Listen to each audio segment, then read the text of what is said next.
Good evening. This is a KTLA 5 News at 5. I'm Cher Calvin. And I'm Micah Ullman. We begin with breaking news. Ontario police in pursuit of a driver in a stolen pickup truck. Gil Davis overhead in Sky 5. Gil. Cher, Micah, here we go again. A very dangerous high-speed chase. Ontario police in pursuit of the stolen pickup truck. They're southbound on Norwalk Boulevard. This pursuit's been going on for about 30 minutes, maybe a little less than that, but it started in the Ontario area, came westbound on the 60 freeway, south on the 605, got off in the Whittier area, made its way through surface streets, and here we are on Norwalk, crossing under the 5 freeway here as the Ontario police still in pursuit of this vehicle. They have 2 airships overhead, one from Ontario PD and another from the sheriff's. Wrong side of the road. Here we go. We've watched this vehicle do this several times. There's pedestrians there. We're going right against traffic. Look at this. Wow, so dangerous. That's about the 3rd time we've seen him do that in this pickup truck. Again, southbound. Now we're on San Antonio from the 5 freeway, and the driver just desperate to get away in that stolen pickup truck. There's wood in the back and possibly some tools of some sort that are there in the back that could fall out at any time. But here we go, a westbound turn here on Foster Road, but Ontario PD still in pursuit of this vehicle, driving very fast and very reckless. You know, you take a look at this and you wonder about all the people that are at this hour, 5 o'clock, either getting home, making their way home, the pedestrians on the street, as he has no regard whatsoever for any of the motoring public nor the pedestrians there, as you can see right there, just blowing through that intersection, that stoplight. And we also saw him at some point going on the opposite side of the road on opposite lanes, and it's really very dangerous. I'm surprised that the Lumbers even just stayed put there and secure, because that's just another factor that could be dangerous for anyone that's driving behind him. Oh, no doubt. So far, it's hanging in there. It looks like it's partially tied, so maybe that's what's keeping it in. But at these speeds, at the way the driver's driving recklessly through these intersections and making sudden turns, it's a surprise they're still in there. But at this point, the driver, we haven't been able to see if there's a passenger on board, but the driver with his window down, we got a close shot here. He's weaving around traffic here through a stop sign and right-hand turn into, it looks like, a neighborhood. Aggressive driving, a very desperate situation. Any indication, Gil, as to the circumstances surrounding the theft of this truck?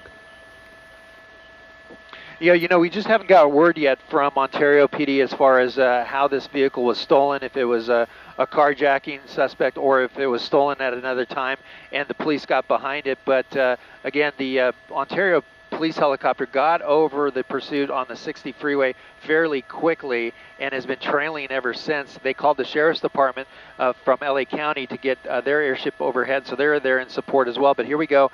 You got a stop sign there. We got cross traffic cars coming against him, squeezing his way through there. Here's the major on this is Imperial Highway, wrong direction, and he's going to go westbound here. So at this point, let me come out to a wide shot and see just how close the units are.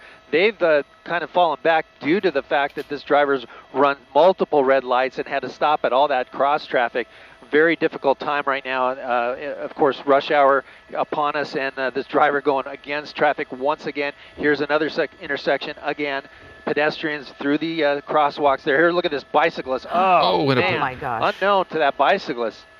Wow. It's unbelievable. So, and that's almost when you wish that the so PD, desperate to get away. Yeah, that's almost when you wish that Ontario PD, had the sirens on so that people like that woman or man that was on that bike would have some kind of warning, but no warning whatsoever as he makes his way over this median and onto the other opposite side of the road and into this neighborhood again in Norwalk. And I'm sure a lot of people that are in this neighborhood who might be home already hearing at least 2-3 airships above them, wondering what's going on and turning on the TV to see this. We ask you to just be careful and heed the warning to stay indoors, because these are the kind of situations where we could see that they might foot bail into your neighborhood.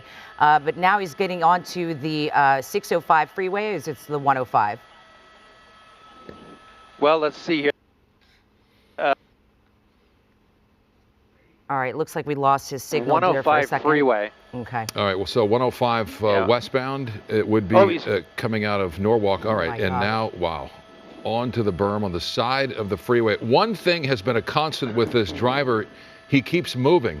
Whether it's a red light, whether there's cross traffic or pedestrians, he continues moving. And look at this, with an opportunity on the freeway, instead deciding to go off-road, and there you see law enforcement ready to potentially box him in as he tries to come back out onto the freeway. And look, that looks like he's going underneath.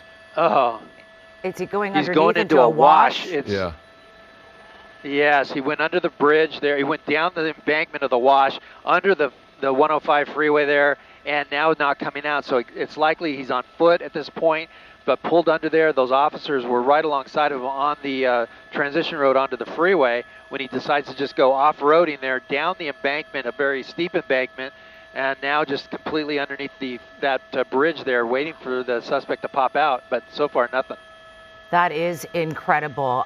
What you just saw there, we're going to try and re-rack it, is the car go onto the freeway entrance and then make it onto the berm there on the side of the freeway and down into the wash.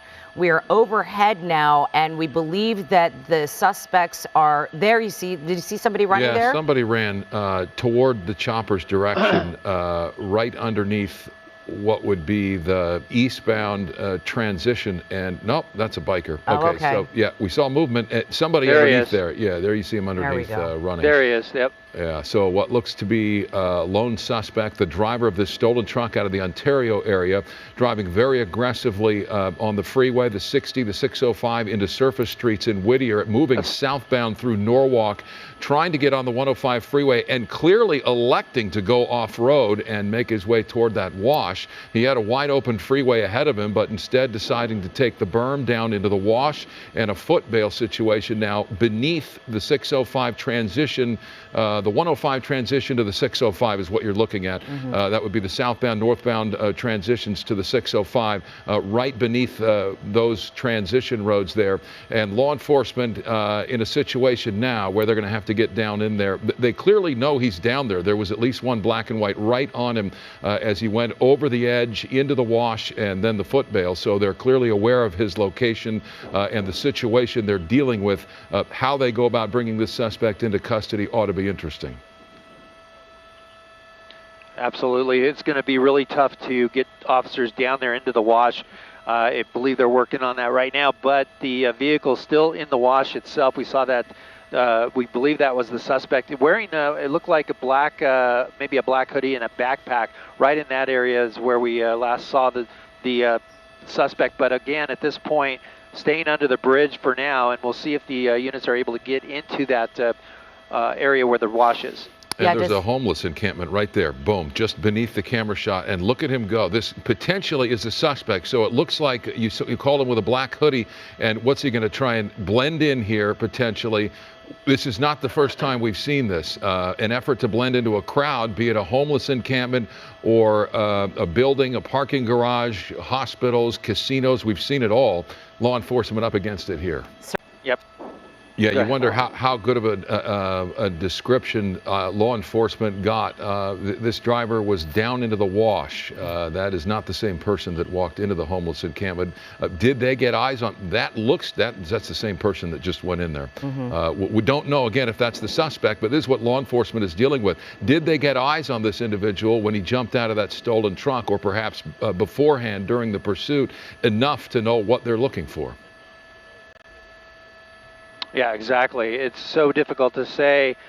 You know, here I'm going to zoom into someone here. There is a tent under there, and so difficult. There is quite a few people that are down there in that homeless encampment, but right now, so far, that person is still unsure which one it could be. It quite possibly could be that one that. And here comes a vehicle out of nowhere. This could be potentially the suspect in that vehicle. That came out of nowhere. Yeah. A lot of definitely a distraction and confusion. The suspect has caused that for authorities at this point. But there are a lot of eyes on this area with 2 choppers, one from Ontario PD and one from the Sheriff's Department, along with media airships. And now we've got our eyes on this random car that came out from under there. Maybe this has something to do with the suspect that we are looking for, maybe not. Perhaps not. Well, law enforcement is certainly overhead, and they are clearly aware of this development. Our camera's on it, and there's law enforcement.